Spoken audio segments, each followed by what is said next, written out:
So hello guys, welcome to my YouTube channel. So আজি যেহেতু সৰস্বতী পূজা আমি হলো সৰস্বতী পূজা চাবলৈ প্ৰথমে আহিলো প্ৰগতি একাডেমীলৈ। ইয়াত চাওক গেটটো কি ধুনীয়াকৈ সজাইছে।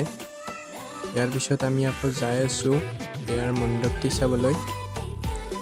চাওক ইয়াৰ বাহনীটো কি ধুনীয়াকৈ ত্ৰিপটা টানি দিছে। ইয়াৰ মণ্ডপটি ইয়াত চাওক পুৰোহিত জনতাহঁতৰ মন্ত্ৰপাঠ কি ধুনীয়াকৈ কৰি আছে।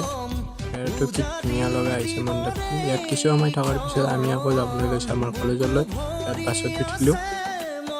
বাছ যিহেতু ভিতৰলৈ নাযায় ই ৰিক্সাটো আহিব লগা হ'ল। চ' এয়া মোৰ লগত আছে পাৰ্থ। আমি যাই আছোঁ আমাৰ কামৰূপ মহাবিদ্যালয়লৈ। যিহেতু ৰাস্তাত ড্ৰেইনৰ কাম চলি আছে সেইবাবে ইয়াত কিছু ভিৰো হৈছে। এয়া আগবিদ্যালয় উচ্চতৰ মাধ্যমিক বিদ্যালয়। যিহেতু সৰস্বতী পূজা সকলো স্কুলতে কৰা হয়, চ' ইয়াতো কৰি আছে। চ' আমি আহি পেলাই আমাৰ কলেজৰ কামৰূপ মহাবিদ্যালয়। ইয়াত চাওক গেটটো কি ধুনীয়াকৈ দিছে। ইয়াৰ পিছত আমি পোনপ্ৰথমে আমি নিৰ্মালী ল'বলৈ গৈছোঁ, যিহেতু পুষ্পাঞ্জলি ল'বৰ সময় হৈছে। চ' আমি আহি পালোঁ। ইয়াত সকলোৱে আহিছে তেখেতৰ পৰা আশীৰ্বাদ গ্ৰহণ কৰিবলৈ। চ' আমি এইদৰে তেখেতৰ পৰা আশীৰ্বাদ লোৱাৰ পিছত ইয়াৰ পৰা পুষ্পাঞ্জলি আৰু ফুটাও লৈ লওঁ। চাওক আমি ফুটাটো লৈলোঁ। ইয়াৰ পিছত আমি আকৌ আগৰ স্কুল অৰ্থাৎ ইটো একাডেমীলৈ যাবলৈ ওলাইলোঁ।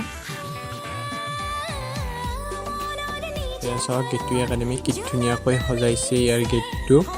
ইয়াত চাওক কি ধুনীয়া। ইয়াত এটা চেল্ফি পইণ্টটো বনাইছে। এই চাওক এইটো মণ্ডপটো কি ধুনীয়াকৈ সজাইছে। ইয়াৰ পিছত আমি পুনৰ লগৰকেইটা এতিয়া আহিলোঁ ৰামাঞ্জন একাডেমীলৈ। ইয়াতো চাওক কি ধুনীয়াকৈ সজাইছে। কি ধুনীয়া এটা পৰিৱেশ। এটা ময়ূৰৰ ছবি আঁকিছে। যিহেতু সৰস্বতী পূজা সকলোতে ধুনীয়া হয় সেইবাবে আমি বেলেগ জেগাত নেকি আকৌ ঘৰলৈ গুচি আহিলোঁ। আমাৰ ঘৰ যিহেতু গাঁৱত সেইবাবে চাইকেল চলাও আহিব লগা হ'ল কিছু পথ। চ' যাই আছোঁ ঘৰলৈ। চ' ঘৰ আহি পালোঁ। এতিয়া গধূলি আকৌ যাব লাগিব পুনৰ মা সৰস্বতী মাৰ মূৰ্তিটো ঘূৰাবলৈ। চ' আমাৰ গাঁওখনিত মা সৰস্বতী মাৰ মূৰ্তিটো ঘূৰাবলৈ গৈ আছোঁ আমি এতিয়া।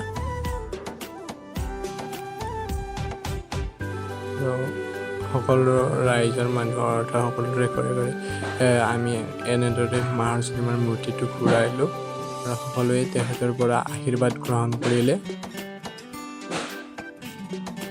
চাওক কি ধুনীয়া পৰিৱেশ এটা। আপোনালোকৰ কমেণ্ট কৰি জনাবচোন আপোনালোকৰ গাঁৱতো এনেকৈ কৰে নেকি। কি ধুনীয়া লাগিছে। তো আমি পুনৰ স্কুললৈ আহিলোঁ। ইয়াত মা সৰস্বতী মাৰ মূৰ্তিটো স্থাপন কৰিলোঁ। তাৰপিছত আমি ঘৰলৈ উভতি আহিলোঁ।